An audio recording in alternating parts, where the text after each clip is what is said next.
매주 수요일은 수급 상황 체크하고 그 안에서 투자 힌트 얻어보도록 하고 있죠. 더 힌트 이상준 소장과 오늘 함께합니다. 안녕하세요. 네, 안녕하세요.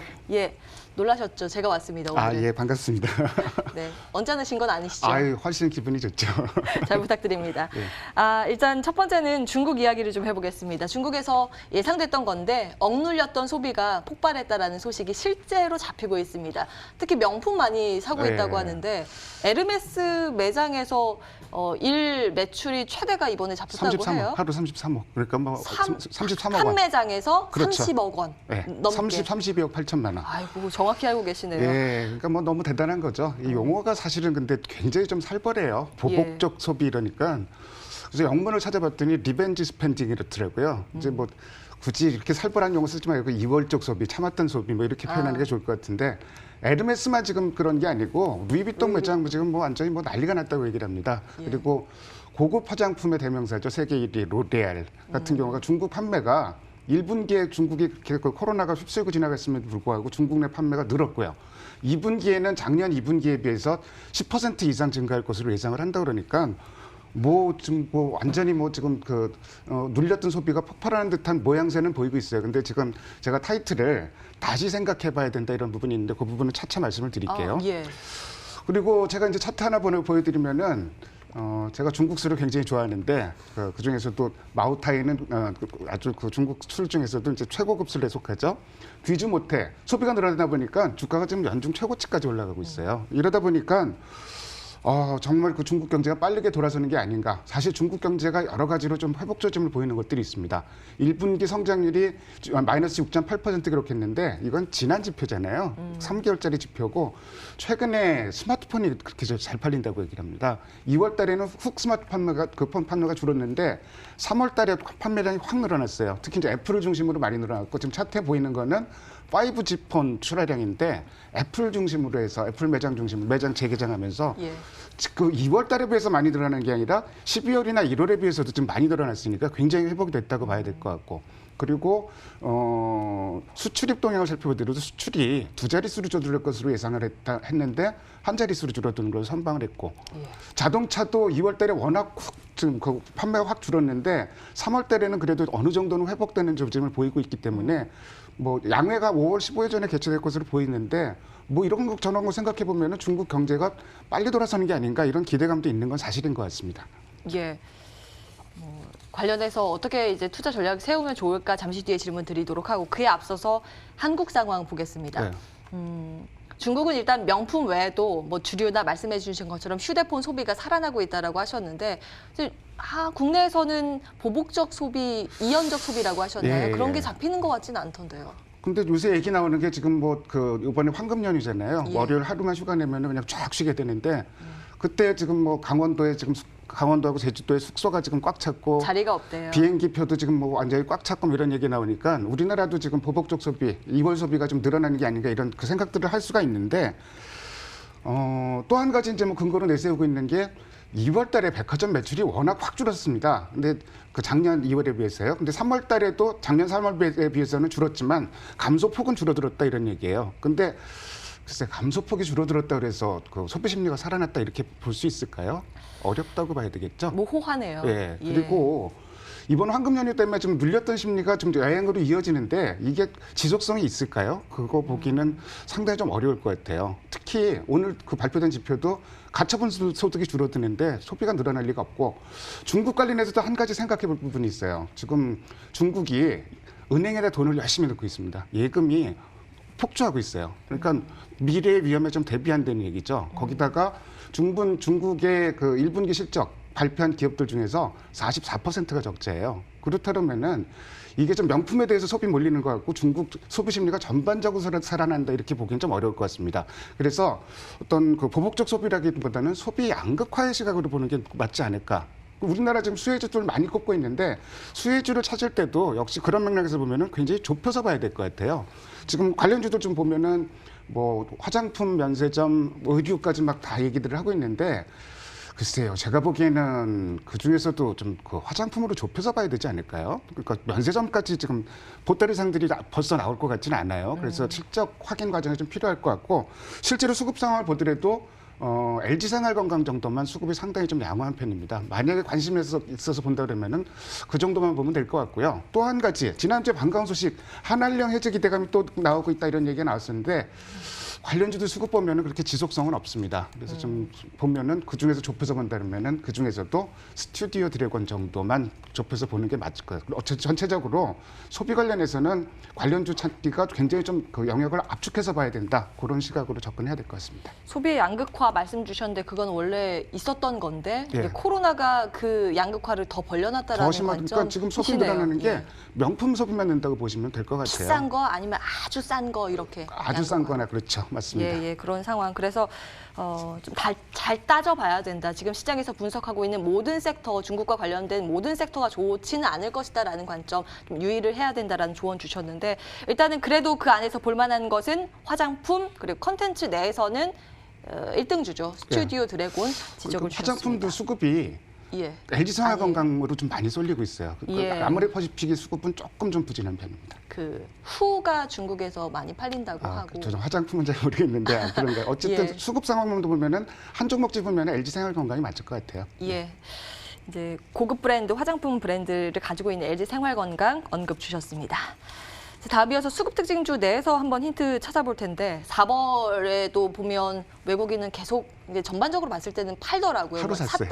사다 말았다는 예. 하는데 찔끔찔끔 예. 그것도 하루 사긴 했는데 그런 가운데서 개인이랑 지금 연기금만 꾸준히 사는 그런 모습이기 예. 때문에 이 시장을 어떻게 바라봐야 될까도 고민입니다. 고민이 많이 되죠. 그러니까 그 연기금, 그러니까 그 전체 주체별로 보면은 개인만 사고 있는데 코스피 예. 같은 경우는 기관 전체로는 어제까지 5천억을 팔았어요. 근데 연기금이 그 와중에도 1조 2천억을 샀기 때문에 확 대조를 이루고 있고 코스닥 같은 경우도 모든 기관이 다 팔면서 기관 전체로는 한 4,400억 정도 팔고 있는데 그나마 찔끔 연기금이 940억 정도 사고 있기 때문에 연기금하고 좀 개인 투자자만 시장을 사고 있다 이렇게 봐도 좀 과언이 아닐 것 같은데 그렇다면 이런 현상이 왜 벌어질까?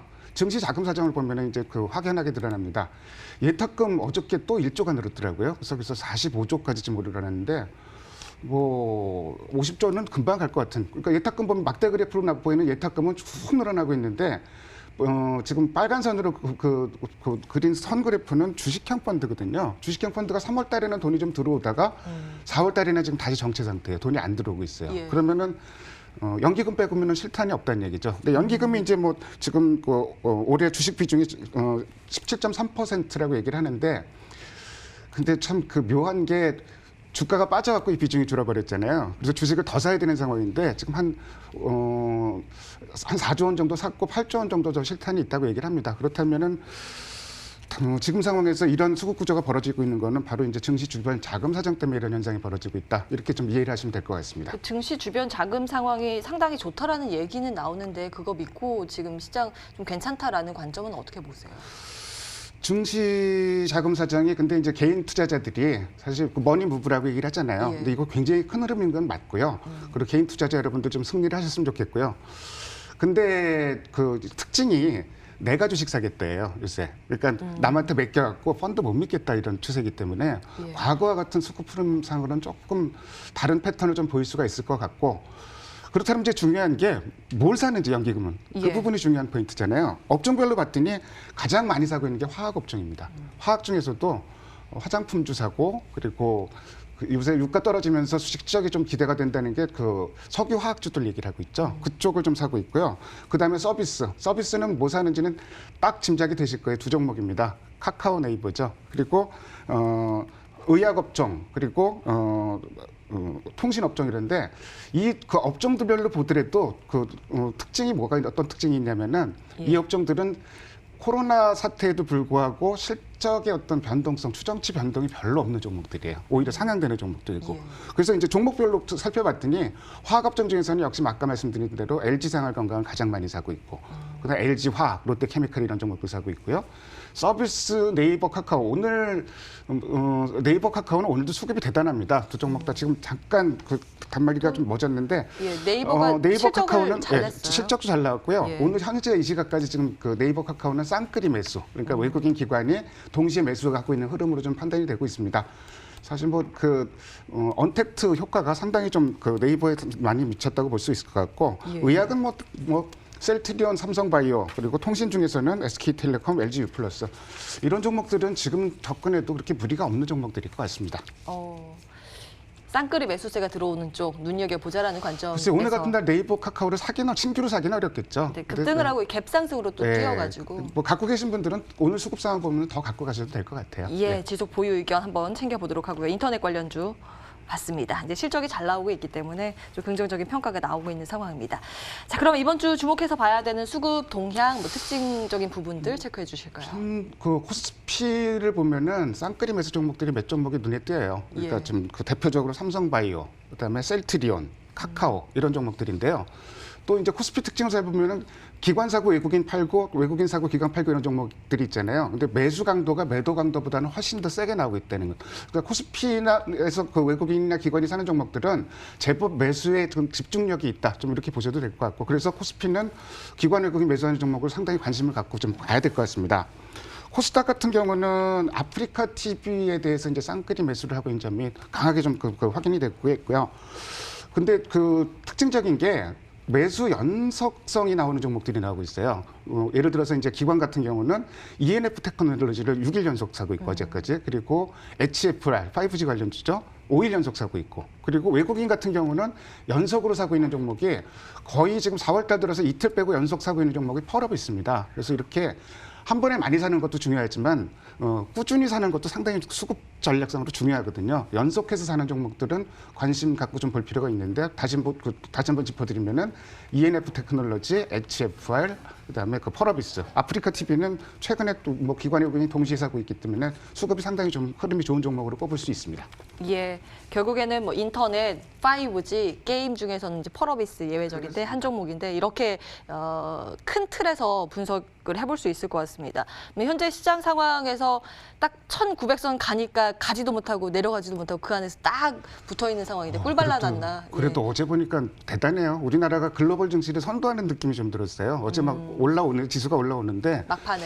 근데 이게 올라오는 힘이 그 유동성의 힘입니다. 아까 이제 임주 앵커도 얘기를 했지만 그 시장에 있어서 돈이 지금 그 머니 무브가 이루어지고 있기 때문에 이 돈이 시장을 받치는 거거든요. 유동성 장세인데 유동성 장세의 특징은 시장이 급변할 수 있다는 얘기예요. 그 얘기는 시장 방향성 예측하면서 ETF 위아래 투자하지 말고 굉장히 리스크합니다. 그거보다는 시장 방향성을 미리 예측하고 이런 매매를 하는 것보다는 이익 안정성이 있는 종목을 중심으로 지수보다는 종목을 중심으로 대응하자 이 말씀 드리고 싶습니다. 지수보다는 종목. 한 가지요. 짧게 좀 질문 드리고 싶은데 우리 시청자분께서 앞서 명품 소비 양극화하면서 이제 명품에 대한 소비는 늘어날 것이다라고 말씀 주셔서 그러신지 이제 루이비통 관련 계열 LVMH 있잖아요. 여기에 아예 직구를 하는 건 직접 투자를 해외 직접 투자를 하는 건 어떨까라는 또 질문이 올라와서 지금 그런 주가 많이 올랐어요. 그 에르메스도 그렇고 그 회사도 올랐는데 지금 현재 소비 패턴을 보면은 그 종목들을 뭐 사도 그렇게 리스크는 크지 않을 거로 생각이 되고 일단 뭐 그 실적 자체가 좋아지니까 그리고 주가가 뭐 그 최근에 올라가긴 올라갔지만 정고점을 돌고 확 올라간 건 아니거든요. 그래서 지금 정도 그런 종목 정도는 뭐 직구를 해도 큰 무리는 없을 거라고 생각이 됩니다. 예, 명품 관련해서는 또 투자를 해봐도 된다라는 관점으로 정리해 볼게요. 저는 중국 주식 그렇게 보면은 귀주모태 같은 종목도 사고 싶더라고요. 그러니까 뭐 네, 그런 종목에 한정을 하자 이 말씀을 드리고 싶습니다. 알겠습니다. 더 힌트 이상준 소장과 함께했습니다. 말씀 고맙습니다. 네, 감사합니다.